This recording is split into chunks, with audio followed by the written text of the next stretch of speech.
thank you very much. That was very inspirational. And if anybody eats organic food, we have the Rodale Institute largely to thank. Their work over the last couple of years has been fantastic. So thank you very much. Thank you. All right, so now in this portion of our show, we're going to talk a little bit about the intersections between food, farming, farmers, and climate change. And for me, this started probably about 7 or 8 years ago. I made the mistake of setting up a Google alert for climate change. And man, is that like a prescription for depression, because it's mostly gloom and doom. But luckily, through some of the most recent research and work, we've been finding a lot of information that I think is pretty hopeful. So, can anybody tell me what all of these entities have in common? Anyone? So 3 things. 1, they all believe that climate change exists, that it's human caused, and it's their biggest priority moving forward. So these aren't, greeny, hippie tree huggers. These are, really, the masters of industry and whatnot. You've got Nestle, one of the biggest food manufacturers in the world, the Department of Defense, the Vatican, you've got insurers, you've got everybody up there, and for them, this is a priority. And I only mention this because amongst friends and family, we certainly have people that fall into like this climate change denial camp. It's a reality and something we have to deal with.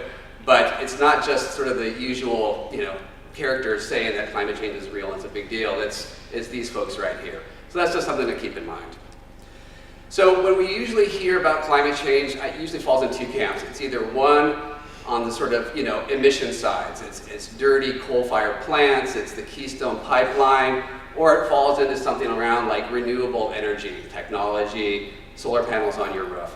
But something's missing from the conversation is in large part having to do with food production. How we produce food, how we produce fibers, medicinal plants, and even body care products.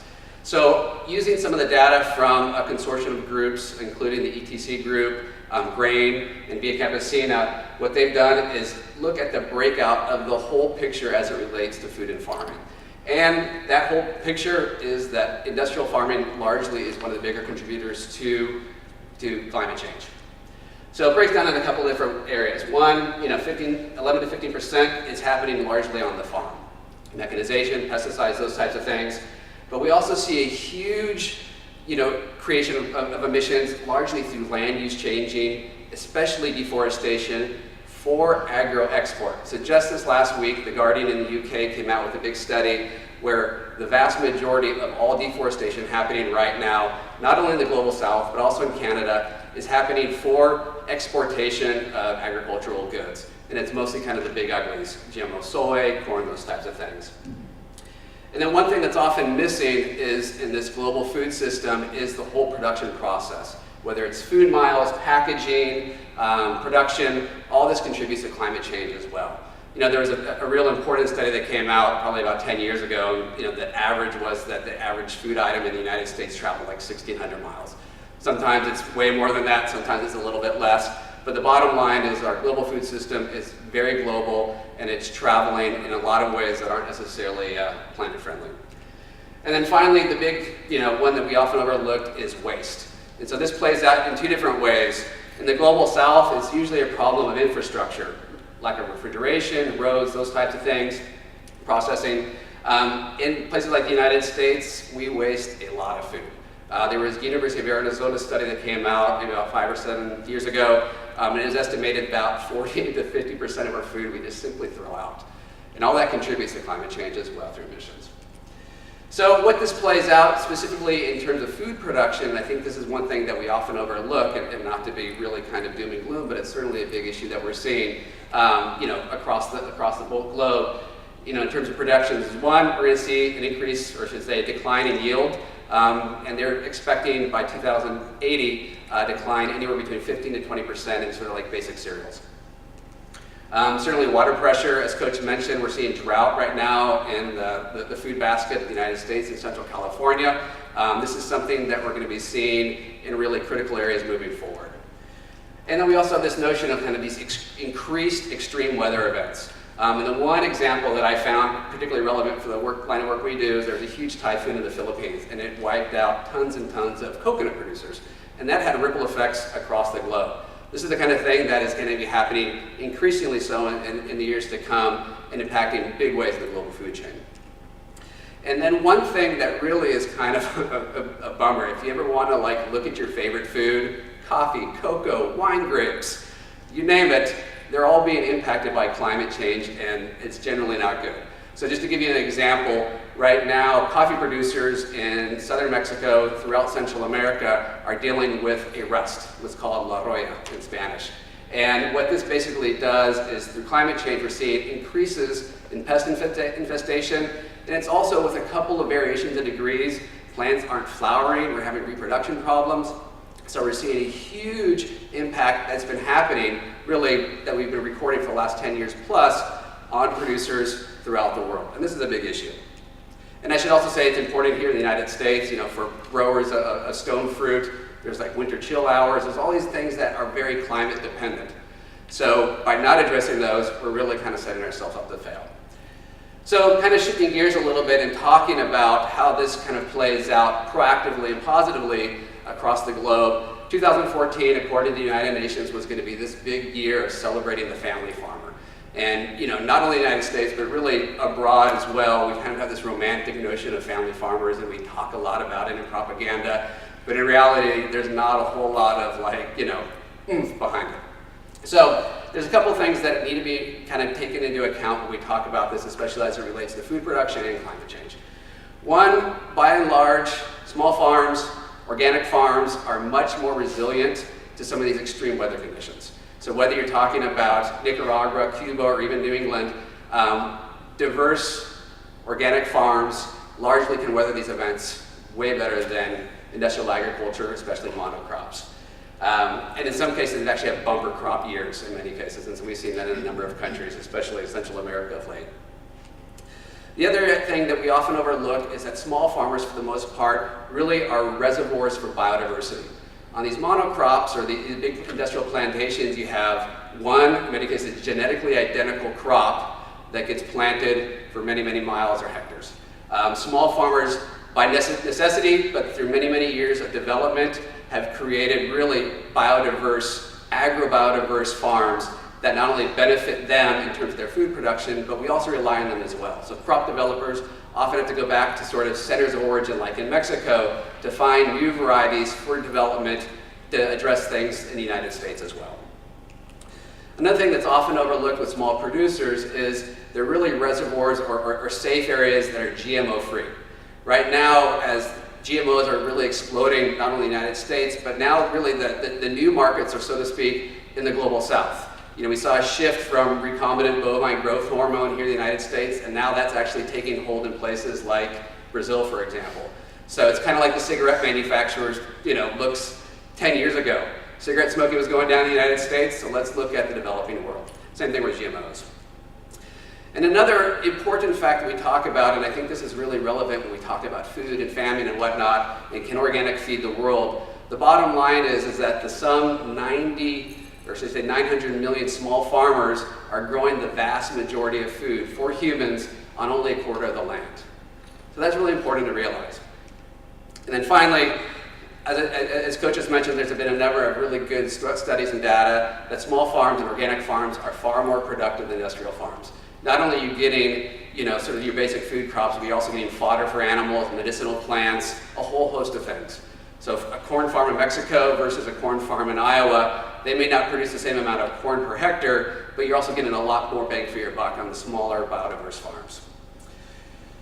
And then, as Coach mentioned, the organic farms are far more productive. They use far less energy. A lot of the sort of industrial farms, whether it's the grain belt in the United States or other areas, they're basically net energy losers. It takes more energy to go in to produce less food in terms of kilocalories. So that's something to keep in mind. So the one thing farmers over history in the United States and in the global south, they're really marginalized in many cases. They don't have the big money as some of the industrial farms. They don't have the lobbying power. And in a way, they're kind of like we're killing the goose with the golden egg, If we want to be able to employ this regenerative organic agricultural model, we need people to do it. And it's not going to be, sort of the masters of industry, but it's actually going to be farmers with the traditional knowledge and the land that are actually feeding people to do it. And so there's a lot of examples, but there's a couple of things that I think are particularly relevant. One, what we're seeing as a result of the 2008 financial crisis is this move, kind of like a recolonization. Big food-producing companies or big manufacturers are buying up huge tracts of land, not only in the United States, but throughout the global south as well. And what this is doing is really pushing off people that are producing the food with the traditional knowledge off, migrating or into urban areas. And I think, in the last 10 years, there's been about 100 million hectares of land that have been grabbed up by multinational firms. The other issue really deals with these free trade agreements. NAFTA, the World Trade Organization, and others, they're really built up in a way that benefits agri-industry. Small farmers are not at the table, and the impact has been pretty bad. So all of the data, for example, with NAFTA, the North American Free Trade Agreement, specifically with small farmers that produce corn in Mexico, we've seen a huge flood of exported corn from the United States. Thanks to subsidies, they've been produced less than the cost of production, and that has had a huge impact on corn producers, displacing them from their lands, sending them into migration or urban areas, and then we're also losing that land and traditional knowledge. So that's pretty important. Genetically modified organisms, or GMOs, are certainly an issue. That's something we'll see increasingly so, not only by companies really kind of forcing their way into new markets, but also through genetic contamination, and that's something we see with corn in Mexico as well. So it's just a good sort of example of what we can look at. And finally, there's a couple of things that I call Trojan horses that are being discussed right now. One is the United Nations kind of reduction in emissions deforestation program, which is involved in this carbon offsetting credit program, which is not necessarily working.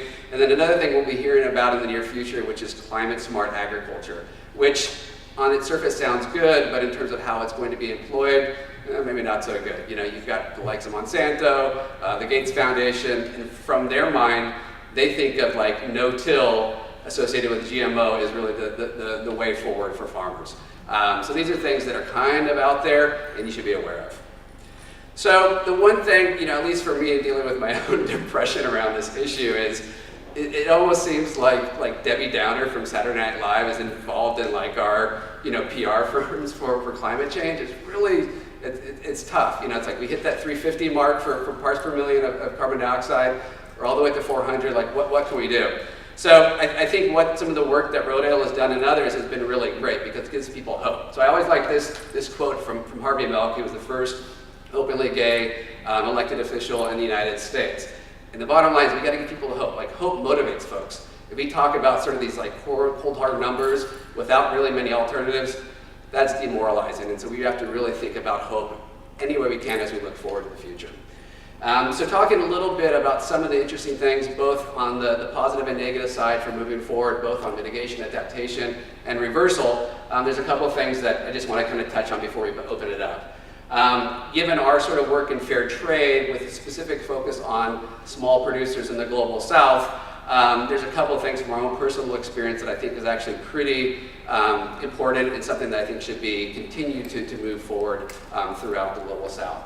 So in my own personal kind of working with Dr. Bronner's subsidiaries, Surrender Palm in Ghana's eastern region, we work with a couple hundred small producer farmers that grow organic and fair trade oil palm. So on its face, that's great, and consumers like that. But how this plays out in terms of climate change and emissions, I think is also interesting as well. And thanks to the sort of the fair trade funds that go along with this, we've been able to do a number of really interesting things.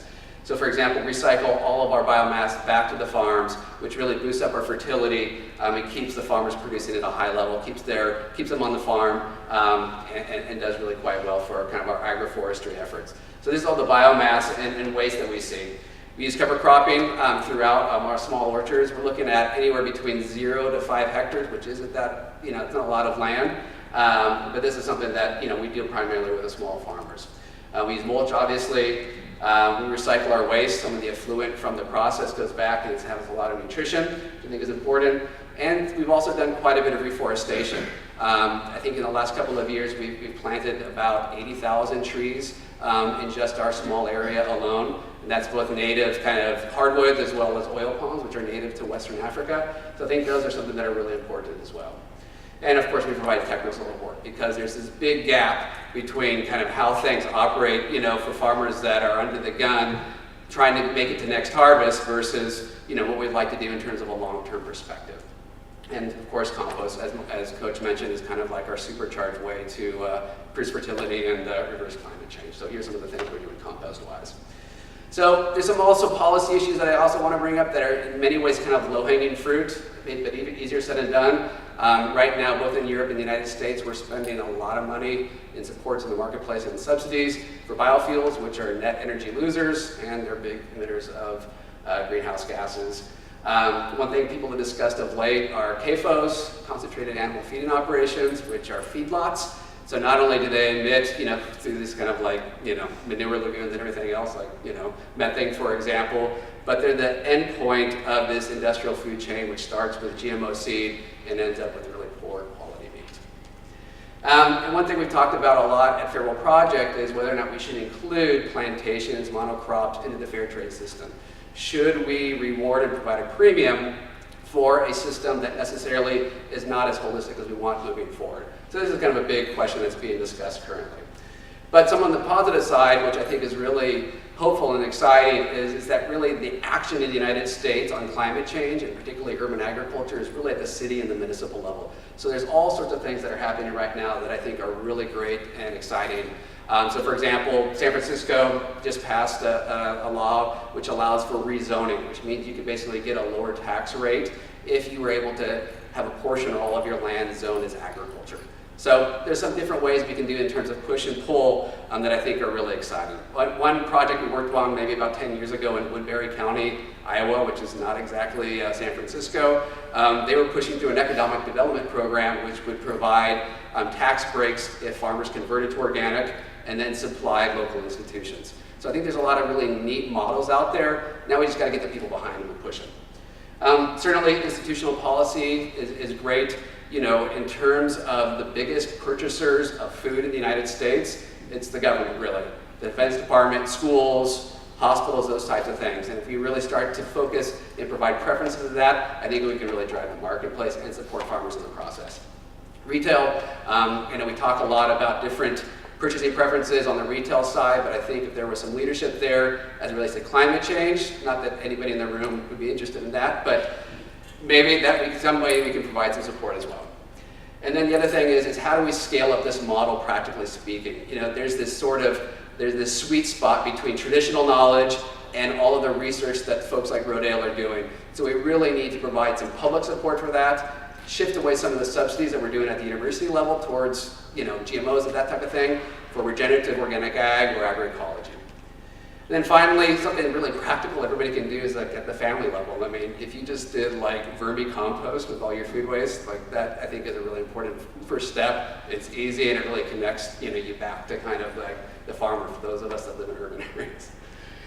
And then finally, public policy I think is really a big issue. We spend a lot of money, especially public subsidies, on a system that is not exactly beneficial and actually part of the problem. So those are a couple of things. And then finally, as Coach mentioned, on Tuesday there's going to be an emergency UN special meeting on climate change. And you'll have representatives from industry there, government, what have you. But the big thing is that we want our voices at the table. Farmers, research, advocates, and others. Because as the saying goes, if you are not at the table, you're on the menu. So we've got the march coming up on Sunday. For those of you that haven't heard, this will be the biggest mobilization in history on climate change. And out of this, not unlike the anti-war movement or some of these other big mobilizations like the WTO March in 1999 in Seattle, out of that came this historic opportunity. So this is our opportunity. People that don't talk about climate change are going to start talking about it and unraveling a little bit more. So really this is kind of our opportunity. And I know a handful of us will be at the march on Sunday, but really moving forward, like the starting gun starts now. So thank you very much.